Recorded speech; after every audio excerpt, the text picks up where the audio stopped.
Welcome to the Self-Storage University podcast, where you will learn the correct way to identify, evaluate, negotiate, perform due diligence on, renegotiate, finance, turn around, and operate self-storage facilities. And now, here is your host, a partner in one of the largest real estate portfolios in the U.S. with nearly $1 billion of holdings, Frank Rolfe. I don't care if you're building a self-storage facility from scratch or you're merely replacing a roll-up door. You've got to understand the correct and the incorrect way to work with contractors. This is Frank Rolfe, the Self-Storage University podcast. We're going to be talking about the fundamentals of working with those dreaded contractors who all the time are looking for opportunities to raise the price, to do shoddy work, to get paid on work that's not completed, and how you can fight back as a self-storage owner to not fall into that trap. Now, let's say on the onset that there are many good contractors out there. We have used many of them. We have people that we've used now for over a decade.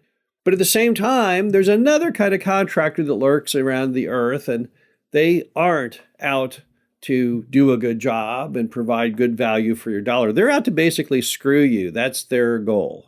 And if it's not their implicit goal, it's kind of how it all ends up turning out. So the tips I'm going to give you are not for all contractors. Yes, you need to apply them. I'm not saying that all contractors are bad, but these are the tips that will insulate you from those bad contractors. And if you use them fairly on all contractors, then you won't have to worry about anything. You'll never really get in trouble. So the first thing you have to know about working with contractors is you must never trust anybody. Never have a discussion with a contractor and say, oh, well, that seems like a person with a strong moral compass. Don't do that to yourself. Don't second guess the contractor. I've learned over the last 40 years that the people with the best verbal skills are often the best manipulators. They talk a big game, they never deliver, and their whole technique is to make you think, oh, they're so good, they're so honest, I don't have to worry about them, because that's all part of the grifting exercise that they want to start up. So don't trust anyone. As long as you use that rule, not having any trust in anyone, then you won't get burned. Number two, you've got to always maintain a really good paper trail, because if you ever go to court, you'll find that all that prevails in court is what is in writing. Verbal things mean nothing. Everyone in America thinks that, oh, there's so many verbal contracts. No, basically, it all comes down in court to what's in writing. And even though you hope never to go to court, with a bad contractor, you might. So you have to make sure you have the complete agreement, that you've read it, that you understand it, that you only sign things that you have fully read and that you fully understand. And you need to make sure you keep all these written records in your file folder, knowing it may be possible at the end of the movie that in fact you do have to have the paper trail. So make sure that you do get one and keep that maintained. This next one is vital. You must never let your manager interact with the contractor, nor have the ability of amending the contract unless you have done so. This is a common ploy used by paving companies. What they'll do is they'll go out to, do an overlay on your parking lot. And then what they'll do is they'll go to the manager and they'll say, you know what, manager, don't you think we should do X, Y, Z? It would look so much nicer. And the manager says, oh, yeah, sure, let's do that. Yeah, why not? So what then happens? Well, they send you a bill for $20,000 more than what you'd agreed to. And then when you call them and say, wait, what is this thing about the $20,000 upcharge? And they say, oh, your manager approved it. And if you look at your state law, if your manager approved it, then you're bound because that's your employee. So instead, tell the manager, don't you dare talk to that contractor on anything regarding this job. And if they come to you, you immediately call me. And you put in your agreement with the contractor that that agreement cannot be amended in any possible way without you signing it. Strip the ability of the manager to cause these kinds of problems, because they can be terrible problem. I don't know what the world record is for a manager screwing something up, but I'm sure it's huge. We've had 5-digit ones. I'm sure there are 6-digit ones out there.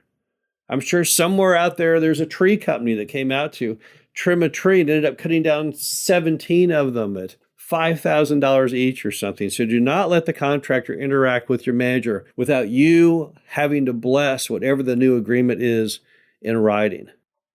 Also, never let the mistakes of the contractor ever go unnoticed. If the contractor said, I'm going to go out and I'm going to stripe your parking lot, and you said, okay, and be sure you stripe it all in yellow, and they come back and they strapped it in purple, don't accept that. Say, wait a minute here. You were supposed to do it in yellow, and purple doesn't really work for me. So you need to do it in yellow. And they say, well, purple's it's just as good. No, it's not. I want the yellow. And if they say, well, but, oh gosh, I can't really do the yellow right now, then say, okay, well, then I want half off or whatever you think is reasonable for them missing the mark. Don't let them get away with murder. Don't accept stuff. Don't let them push you and say, oh, well, but gosh darn it, I made a little bit of an error in my measurement, or I picked up the wrong material at the thing. I'm sorry, your one roll-up door is blue and the whole rest of the facility is orange. No, don't do that. Tell them, no, this isn't what I wanted and I want the right thing.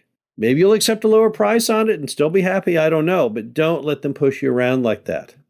Also, never let any contractor on your property until you have a complete written estimate and including their insurance. And I would also check out their references just to make sure that they are fully legitimate. And never pay them as they go. Never pay them for partial work unless that was your agreement.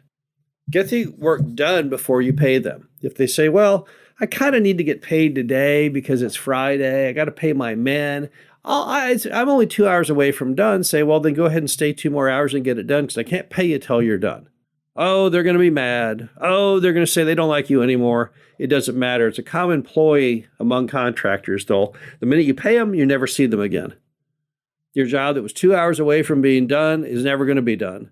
Because the minute you pay them, they're never coming back when they already have the money in their hand. And then finally, when working with contractors, never forget this adage, it's easier to change people than to change people. What it means is all of us, we're not big enough to redeem people. We can't go in there and retrain people and change their mental issues. That's not going to work. A big company like IBM can do that. They can say, oh, I'm so sorry this contractor's having substance abuse issues. We'll put him in the counseling and then we'll let them finish up the job in their own time. No, that's the realm of only big companies. The small real estate investor, the small business owner cannot afford to change the habits of people who have bad ones. So instead, just get rid of them. Just fire them and move on to a different contractor. If they're not getting the job done or not doing it well, it's not going to get any better over time. Stanley Marcus of Neiman Marcus once said, take your markdowns on people and merchandise as quickly as possible. So just fire them and get it over with. The bottom line is that there's many good contractors out there. There's also contractors who can do a good job if they're properly managed. But the important part for any self-storage owner is that you've got to make sure you play by the rules and the etiquette to make sure that your interests are always protected. This is Frank Rolfe, the Self-Storage University podcast. Hope you enjoyed this. Talk to you again soon.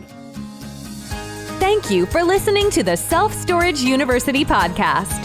Be sure to visit us at ssupodcast.com, where you can learn the correct way to identify, evaluate, negotiate, perform due diligence on, renegotiate, finance, turnaround, and operate self-storage facilities.